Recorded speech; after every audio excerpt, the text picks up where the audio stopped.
Nuestro trabajo es hacer un registro que dé cuenta de las diferentes técnicas y oficios que se usan habitualmente en el proceso de restauración de un edificio histórico. Es muy importante, ya que algunas de estas técnicas y oficios se han perdido con el tiempo. Incluso hay materiales que ya no se consiguen. Deberíamos hacer un relevamiento fotográfico que dé cuenta de la recuperación de las técnicas y que sirva para futuras intervenciones. Una de las características que mejor representa la identidad de Buenos Aires es la enorme cantidad y calidad de su arquitectura italianizante.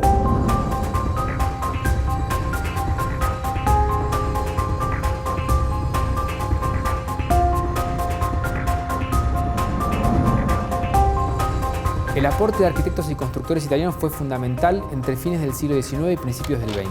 No nos olvidemos de la mano de obra, que en su gran mayoría eran inmigrantes que llegaron a Argentina buscando un futuro mejor. Todos ellos dejaron una huella imborrable en la imagen que hoy tenemos de la ciudad, expresada a través de la riqueza ornamental de sus fachadas. Pilastras, cornisamentos, balaustres y molduras son elementos característicos de la composición de estos frentes. Todas estas piezas eran realizadas mediante moldes y de manera artesanal, técnica que hoy se sigue utilizando en los trabajos de restauración. La fotografía puede ser una muy buena herramienta para su registro. Mediante imágenes históricas y contemporáneas podemos dejar testimonio sobre el paso del tiempo. Nuestro trabajo debería comenzar con una introducción sobre la arquitectura italianizante en Buenos Aires, para luego concentrarnos en la técnica. En la Escuela Taller del Casco Histórico hay un especialista que puede aportar una mirada interesante. Voy a contactar con las autoridades de la escuela. Sería bueno que las fotos trabajen sobre el detalle, porque el secreto de la técnica está en el detalle.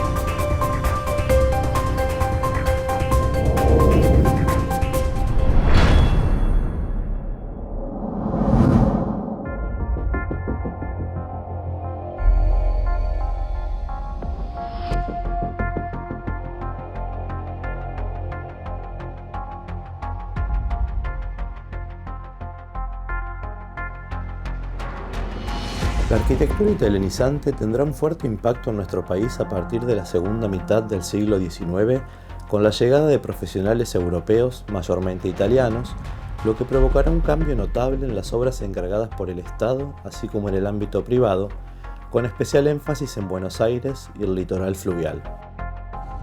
En la provincia de Entre Ríos fue clave la figura de Pedro Fossati, arquitecto oficial de Justo José de Urquiza, para quien diseñará, entre otras obras, el Palacio San José en las cercanías de Concepción del Uruguay. En Paraná se destaca la figura de Juan Bautista Arnaldi, autor de la catedral, así como de la iglesia de Santo Domingo en la capital santafesina. Corrientes contará con Juan Coll, quien estuvo a cargo de las obras de la Casa de Gobierno provincial y de muchos otros edificios públicos y privados. Podemos afirmar que el lenguaje italianizante fluyó por los ríos Paraná y Uruguay, de abajo hacia arriba y de arriba hacia abajo, trazando un puente que va de Asunción del Paraguay a Buenos Aires con obras de exquisita factura.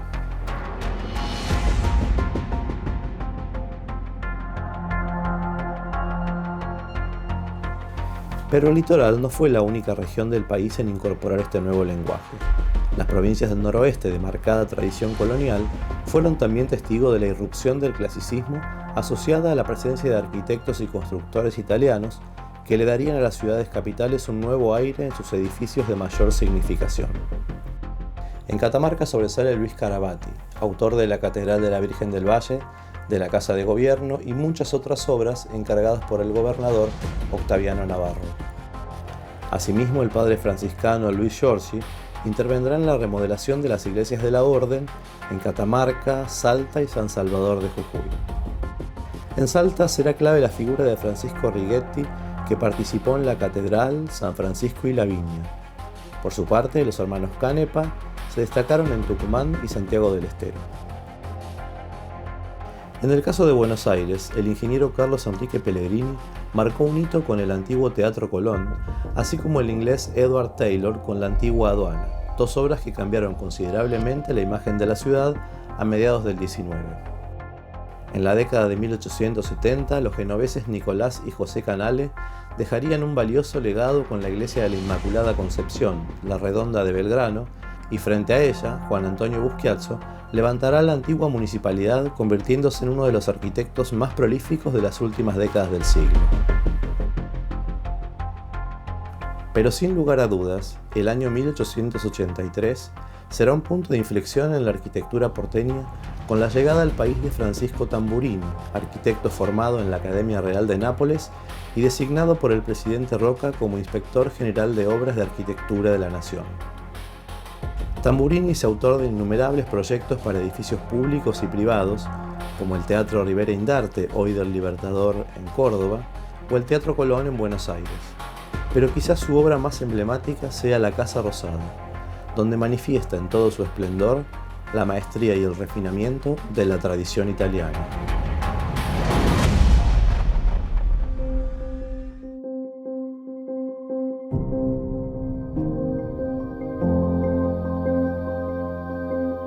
La Casa Chorizo para mí es la gran expresión democrática que permitió que un inmigrante que no venían con riqueza ni con grandes capitales, sino con su cultura y sus ansiedades, permitió que echar las raíces con una forma de la pequeña propiedad. Y echar las raíces si fuera suficiente de pensar todo el desarrollo de lo que podría ser su vida, el desarrollo de la familia, el crecimiento de la familia con el crecimiento de las habitaciones, y la renta cuando fueran viejos. Era como si fuera todo un círculo cerrado.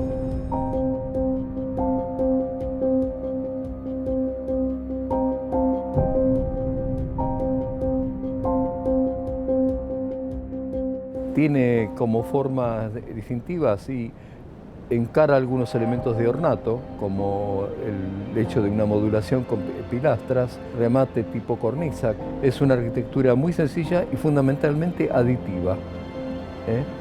La Casa Chorizo, que mucha gente dice viene de la casa mediterránea, la casa del modelo pompeyano, en realidad es una instancia propia, porque la casa empieza a evolucionar con algo que es el soporte, el lote. Y el lote definió el cómo puede ser una casa. El lote tiene generalmente 10 varas de ancho y los largos son variables en función de la posición con respecto a la manzana. Y en definitiva tienen dos cosas que determinan. Una es una conexión con la calle y una conexión con la orientación, con el sol. Si se puede, se orienta al norte y si no al este o al oeste, nunca al sur. Eso determinó cómo son las casas. Las casas en realidad son cubículos que se van adicionando uno tras otro, y en el frente fue casi una constante. Se dejó un espacio que era casi un módulo, que nosotros lo denominamos el espacio de la esperanza, que es lo que pensaban que alguna vez podría tener el negocio o la sala. Es algo que es como haber pensado lo que me gustaría llegar, pero en la mayoría de los casos ese espacio terminó con un limonero, algunos casos un enanito de jardín, hortensias y punto.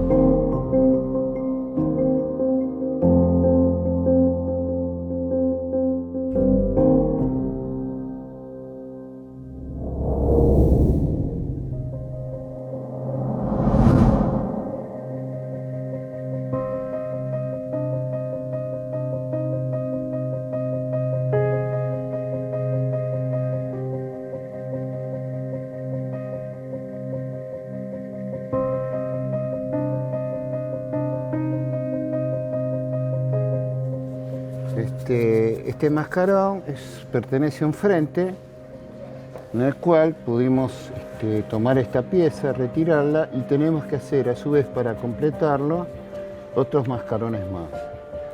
Obviamente vamos a tener que hacer un molde de la pieza para luego reproducirla y sacar más copias para complementar los faltantes. Como ustedes ven, estamos trabajando con un desmoldante. Primero vamos a pasar desmoldante a toda la pieza para agregar sobre el mismo el material con el cual se va a constituir el molde.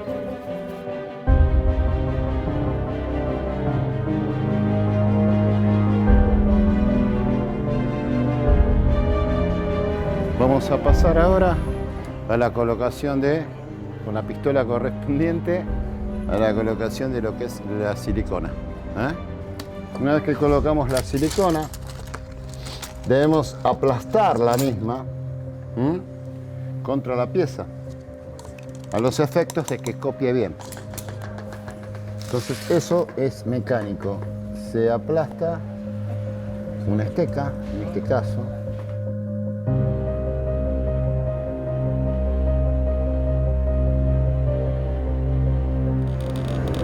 No conozco los moldes como los hacían antes, porque no existía la silicona. Entonces en muchos casos se utilizaba el yeso y en otros se utilizaba el trapo, el género, el papel, hasta incluso de papel mallé se hacían algunos moldes. Sobre ese mismo papel mallé que ya tenía la forma se lo embadurnaba también con un desmoldante, que el desmoldante más común en la antigüedad era la grasa de chancho. Y esos moldes, como eran de papel, cuando sacaban la pieza esa se quebraban un poco. Entonces automáticamente los emparchaban de afuera con otros papeles, con cola, con trapo, lo emparchaban de afuera y volvían a hacer otra colada. Y se había para 2 o 3 piezas los moldes de ese tipo. No se podía pedir mucho más.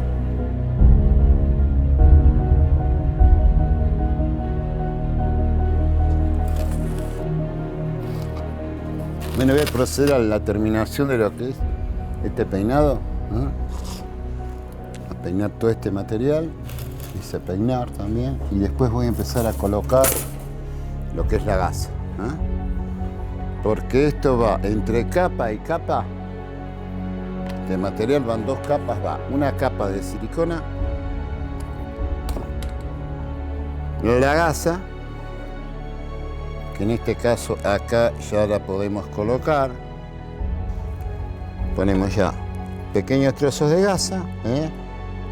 ¿Para qué la gasa, dirán ustedes? Esto cuando se lo abra se le va a torsionar, se le va a hacer este juego, se va a trabajar la silicona que ya está seca, se la va a trabajar con cierta vehemencia, por así decirlo. Vamos a tener que hacer copias, cantidad de copias.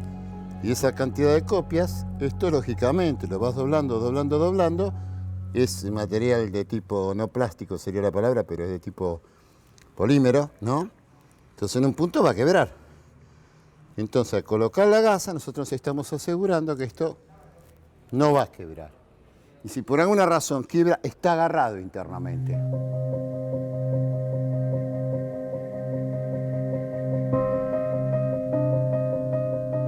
La segunda capa, bueno, es la definitoria. Sobre esta capa ya después no viene más nada. Ya viene directamente lo que va a ser el segundo paso, que lo vamos a ver en otro momento, que es la cuestión esta de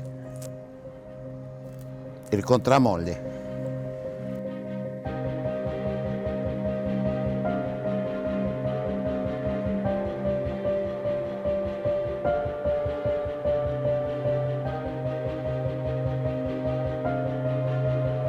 El estilo es un tema de clase y el ornato es algo aditivo cuando llega a un nivel determinado.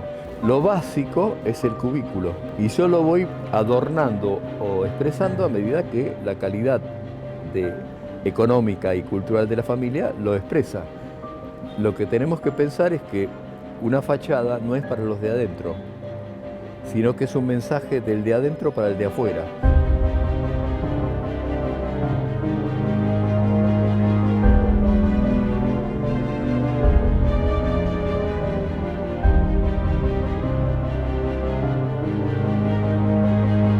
Hizo falta superar una cantidad de cosas para que fuera necesario tener un mensaje que fuera distintivo de los otros. Si todos fueran iguales, no hacía falta mensaje.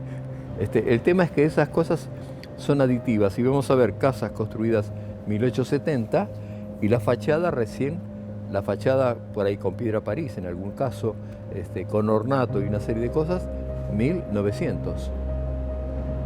Cuando llegué a... es muy difícil que un inmigrante de entrada traiga un capital como para hacer una casa terminada.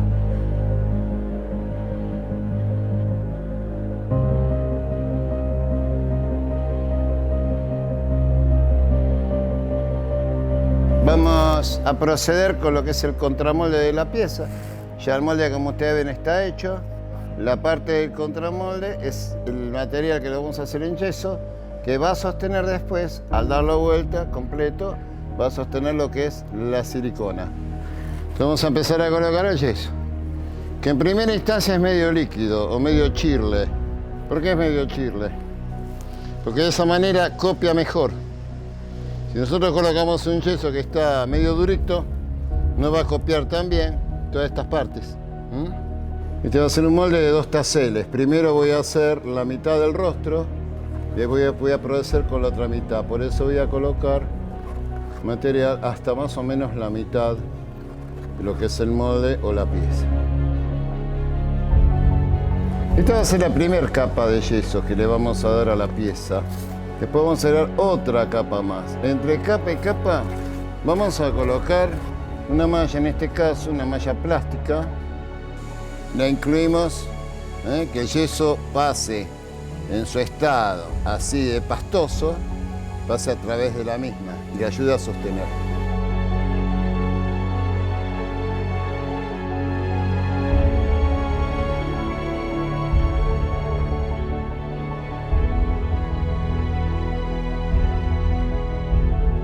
Así terminamos el proceso del contramolde.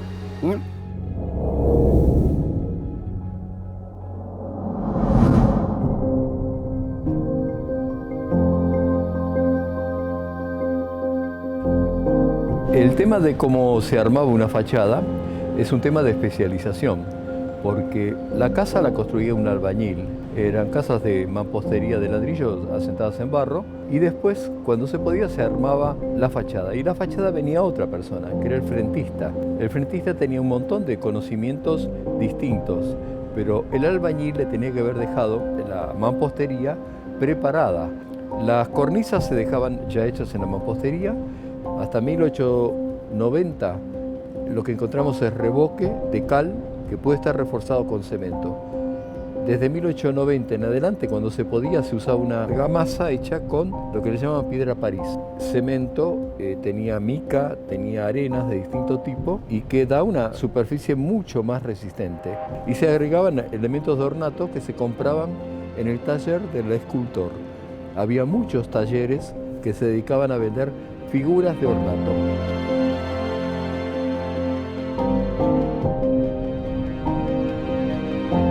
Yo, que me crié en Pompeya, tuve la oportunidad de enterarme de un taller que hubo en la avenida Chiclana, que eran italianos. Ese taller funcionó en los años 1910, para el centenario. Y hicieron piezas acá en la Argentina, que no hubo que comprar fuera del país. Y ellos también trabajaban. Lo más loco de todo, que estos tanos habían logrado ya con las manos, trabajando con las manos, o sea, eran como pequeños moldes sus manos. Entonces por ahí tienen que hacer una cartera. Una cartera es un glóbulo grande que tiene ornamentación a los costados, que están enfrente de muchos edificios. Esas carteras las hacían con las manos, tiraban papel sobre la mesa de diario, tiraban directamente el concreto. No era cemento, se llamaba tierra romana, venían tambores desde Europa, precisamente de Italia. Sacaban esa pasta, la mezclaban con un poco de cal, arena, y con las manos hacían las listas, hacían las formas. O sea, con la misma mano le daban la forma. Hacían así, el globulado de acá lo hacían así, lo amasaban como si fuera un pan, una cosa así. Cuando secaba ya estaba lista. Después trabajaban un poco las estecas y terminaban la pieza con las manos.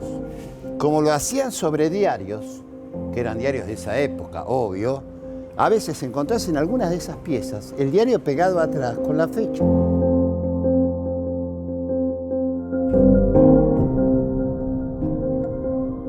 Bueno, acá tenemos ya el molde y el contramolde terminado.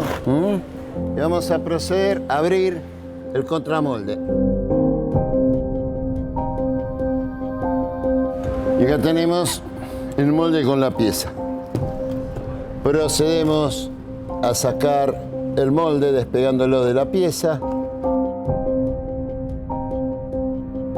Yo lo que estoy haciendo acá es un armazón metálico para reforzar la pieza. Tendremos que proceder a la colada para buscar los materiales para llevar a cabo la misma.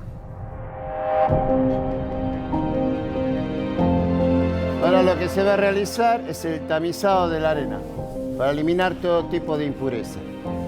Y vamos a hacer 3 de cemento blanco para lograr así a la vista algo similar a un símil piedra, digamos, ¿no? Como ven, esto prácticamente no es una colada.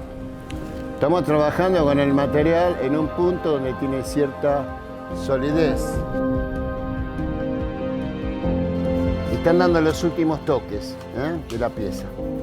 A partir de ahora, un par de detalles y esto ya lo dejamos secar para desmoldar con mayor seguridad, dada la temperatura que está un poquitito húmedo, en 48 horas. Ya habíamos realizado la colada. Convenientemente esperamos el tiempo necesario. Vamos a desmoldar. Y bueno, ahí vamos separando las partes. Hacemos una capa. Ahí ya aflojó. Y la otra. Cuidando de no romper el molde. Ahí va. Ahí va. Venimos de abajo. Y bueno. Ahí está. A esta pieza todavía le falta secarse. En líneas generales, la pieza ya está. A su lado tenemos la original, de la cual hicimos el molde.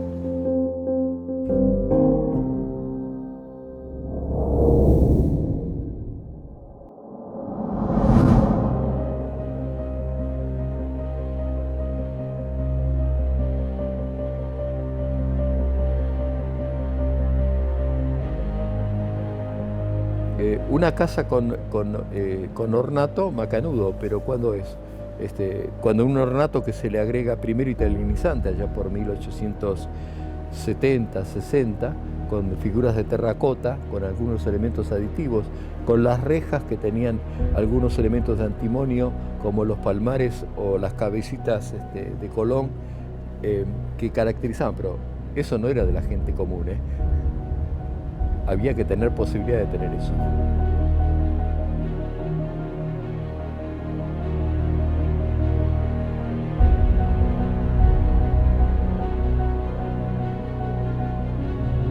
Tener un revoque de afuera también, porque no era necesario para la vida de adentro, era para la expresión y la consolidación social. Todo ese tipo de cosas, lo que tenemos que ver es la fachada como el elemento que yo agrego como un mensaje al afuera. Y un mensaje comparativo. Cuánto más éxito tengo si es una fachada muy trabajada.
cuando reconocemos los monumentos nacionales nos vamos siempre para destacar palacios o destacar grandes petit hoteles o cosas así, y nunca rescatamos la Casa Chorizo, que fue el contenedor del 90% de las familias nuestras.